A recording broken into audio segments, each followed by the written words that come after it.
ჩვენ მიერ ფრონტის ხაზზე გაგზავნილი შეერება არის უკრაინის მიმართ საერთაშორისო საზოგადოების მხარდაჭერის ნათელი დემონსტრაცია. მინისტრებთან ერთად განვიხილეთ ყველა საჭირო დახმარება უკრაინისთვის. დიდ ბრიტანეთთან, გერმანიასთან და სხვებთან ერთად ვმუშაობთ, რათა გავხელოთ უკრაინის მხარდაჭერა იმდენად შედეგიანი, რამდენადაც ეს შესაძლებელია. ჩვენ აქ გვაქვს ჩვენი როლი. მოგეხსენებათ, ნატომ უკვე გაზარდა თავდაცვის ხარჯები და უკრაინის მხარდაჭერა. ეს კი ერთმანეთზე გადაჭრილი საკითხებია. კრიტიკულად მნიშვნელოვანია, რომ მივაწოდოთ უკრაინას საჭირო შეერება სწრაფად.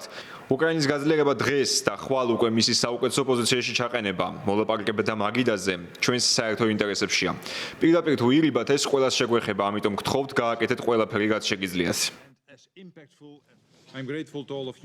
მადლობელი ვართ უკრაინის გვერდში დგომისთვის, მადლობა ერთობისთვის. უკრაინას არასოდეს სურდა ეს ომი, მას სურდა მშვიდობა, რომელიც ხანგრძლივია და საერთაშორისო სამართალს ეფუძნება.